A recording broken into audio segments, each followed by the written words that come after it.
firms have sweeping power that authoritarian dictators once dreamed of. Somewhere in a very hot place, Nicolae Ceausescu drools in envy. Tech companies can, in just seconds, censor videos, articles, news reports. They disappear like they never existed. Government has placed no limits on these powers, so increasingly the censorship is totally brazen. It's out in the open. They don't care. When Donald Trump Jr. posted the footage of doctors challenging the coronavirus storyline and adding their own views on it, as they're entitled to as physicians, Twitter suspended his account and then deleted the tweet. But even that wasn't enough for the ghouls at CNN. They complained that Trump's account wasn't censored enough. From my understanding, in terms of this Twitter, restriction of tweeting for Don Jr., it's like 12 hours. And the question is, how many people saw this and believed this before action was taken? Talk about, God, if you understand the so politics behind the president's up. tweeting falsehood, despite Twitter suspending his account and restricting his account. It's the cat's out of the bag. You can't change it. Yeah. Listen, it's disturbing. It makes a difference. You can argue it costs lives.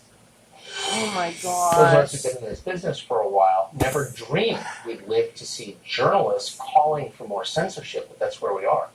Donald Trump Jr. is the author of the new book, Liberal Privilege. It's available for pre-order. We're happy to have you join us tonight. Don, thanks so much for coming on. So I just have to ask you the bluntest possible question with respect.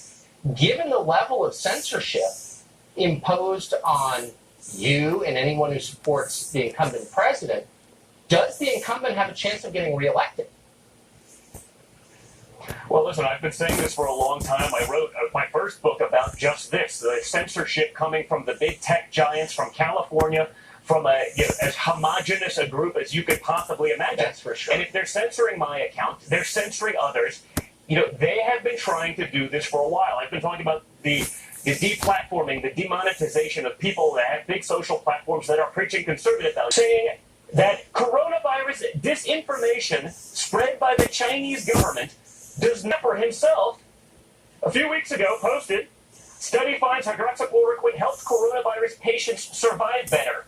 Now, why is Jake Tapper not spreading misinformation? But I somehow am. And again, I'm not a doctor. I didn't claim to be. I just put something out there that challenged the narrative. And because I have a large platform, I'm canceled. You know who else got thrown off Twitter for the same offense? Sidney Powell, who happens to be Michael Flynn's attorney and has been someone who's been sticking it to the left. So if fake Jake at CNN, who no one is going to confuse as a conservative, can put it but not be censored, not be questioned, and certainly not be grilled by a panel of his peers on CNN, why is it that it's happening to me and other Trump conservatives and other conservatives in general? If I see another Republican office holder backed by Google in the Chamber of Commerce lecture me that it's not really censorship because the government isn't doing it, just a monopoly that exists because of the government, I'm going to go bananas. I mean, is there anybody in power?